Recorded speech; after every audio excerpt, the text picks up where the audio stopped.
Welcome back for a little bit more. So far, we've talked about the basic model of raising resilience. To understand that behavior issues can be looked at as a reduced ability to handle stress, which is what I call reduced resilience. And the process of raising that resilience is to reduce their stressors and improve the stress response. So we talked also about why food is such an important and useful tool for reducing stress and improving stress response, and how the 4 pillars of resilience work to identify and reduce stress load and also improve stress tolerance.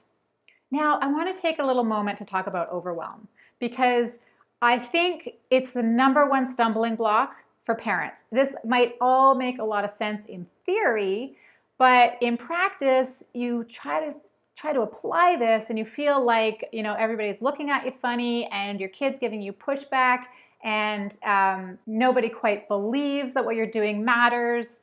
You feel like a fish swimming upstream. It can all feel a little bit overwhelming.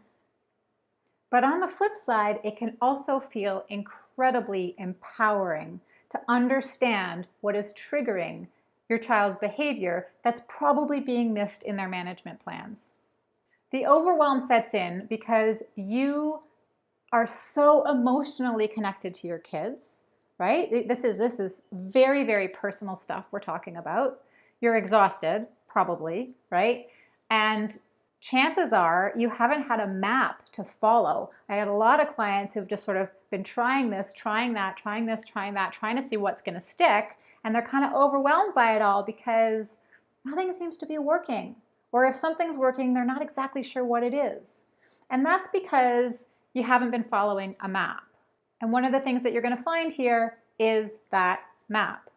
I've already kind of sketched it out for you by talking about the 2 prongs of raising resilience and talking about the 4 pillars of resilience. But as you engage in this group more, you're going to learn about strategies to support that. In this group, we're seeing our kids a little bit differently, because in order to help them, we have to address them with compassion. Yes, they are pushing our buttons left, right, and center. They are driving us crazy. Their behavior is troubling. They're triggering all kinds of things in us, and they're making us really, really tired.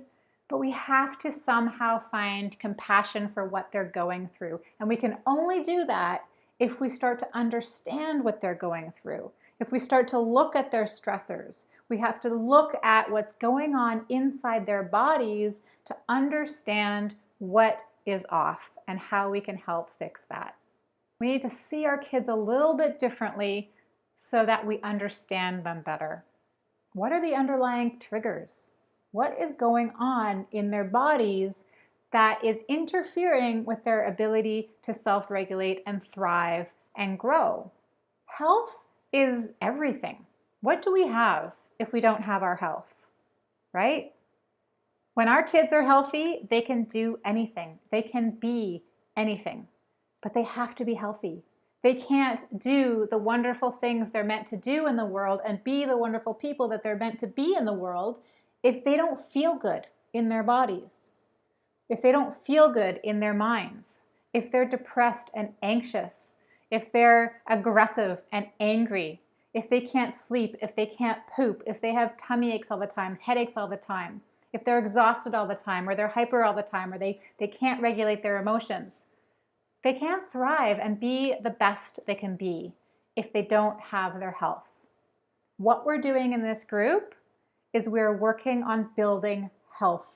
We're improving the health of the body so that the brain can function its best and so our kids can thrive. So I've laid out for you already the process by which we do that. We identify and we reduce the social, the environmental, and the biological stressors, and we improve the body's stress tolerance by using food and supplements if we need to.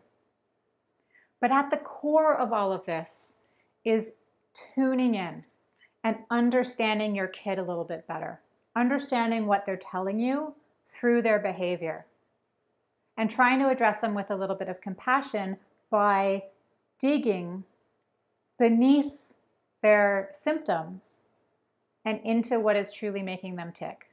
Taking small steps with this is pretty critical. This is not going to happen overnight. And it sometimes requires a lot of rethinking about how you structure your days, about your relationship with your kid, about where you spend your money, about where you spend your time. That journey is going to be different for every single person in this group. But we can come together in the group and we can troubleshoot and we can talk it through and we can find strategy. No judgment. One of the things I tell my clients is that it's really important for you to consider your resources and to work within your resources, because otherwise you're going to be stressed out and you're going to be burnt out before you know it. Your biggest resources here are time, money, and energy. And you have to consider how you're spending your time and your money and your energy to support this process of raising resilience. Because if you go in the red in any one of those three, you're going to start to get overwhelmed and anxious and probably angry. Now, I call these your 3 bank accounts, and you can borrow from one to feed the other, right? You can spend some time in order to save some money. You can spend some energy in order to save some money or time, right? So you can borrow from one to feed the other, but it's worth sitting down with your parenting partner or your extended family or whoever's involved in this and consider those 3 bank accounts. What is holding you back from raising resilience? What is getting in your way and preventing you, if there is anything, preventing you from diving into this and really improving the health of your child's body? Is it some kind of lack of information? Is it lack of time, money, or energy? Is it a person or people standing in your way? Is it lack of confidence in this process or that it actually works? Is it that your child is picky? Is it a fear of failure? What is it that's standing in your way? And you can bring that to the group and we can help work you through it.